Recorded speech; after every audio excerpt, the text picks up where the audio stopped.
Hi, I'm Bob Grignaffini, and I'm showing here at Fountain Street Fine Art, and I'm showing with my cousins who do welding sculpture with found pieces, and I have about 17 pieces in this show, and this particular show, a lot of it's about music and movement and kind of celebrating that, and this piece was one of the this piece was kind of in my head and kind of inspired the whole thing. I had this kind of image of a bunch of guys down in New Orleans, and this particular one, I do a lot of charcoal sketches and just kind of create these characters, and all of a sudden they kind of become real, and then I kind of put them in together, and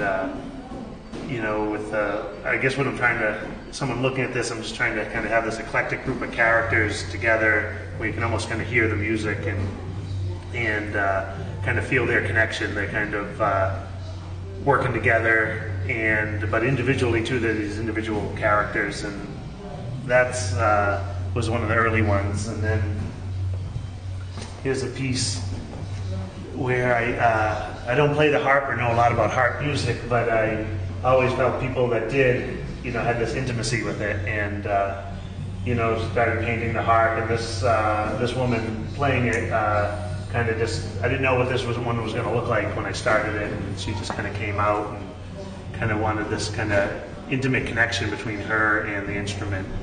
And this is a painting kind of celebrating the three sisters, and they're the native people to this area. One of their food staples was corn and squash and beans, and those three plants kind of worked together, and one took out of the soil, the other put in, and they kind of coexisted with each other. The beans would climb up the corn, the squash would be a ground cover to keep the ground moist, and they called these plants the three sisters. So this is just kind of celebrating that food and those plants that kind of kept those people alive. And then but it had a lot of movement in it, and I thought it kind of worked with this show that was mainly about music and movement.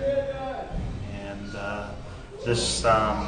but my cousins work with the found pieces. I feel, the rawness and the found material. I think it's the same message they're giving, but just in a different medium. Hi, I'm AJ Grignaffini, and this is a piece I made at Wellesley High School. It's a kind of replica of a motorcycle that my dad first made, and he gifted to me, and I think it turned out really well, but it had a lot of bumps in the road. To start with, the entire black frame was actually like a kind of a gross copper color, and there was a lot of solder runs along with the wheels, and the seat looked kind of like, I guess, like hammered and gross. So and then one day I went to my teacher and I was like, all right, I want to just fix the entire thing. So I cut off the seat, and then the front end fell off, so I had to put the front end back on. I made a new seat out of aluminum and kind of just formed it, and turned out really cool. And then I covered it in a silver leaf, and put a little black paint on it. Then I painted the entire frame black, painted the wheels black, and then with a little bit of silver and a dab of black inside of that as well to kind of give it an aged look.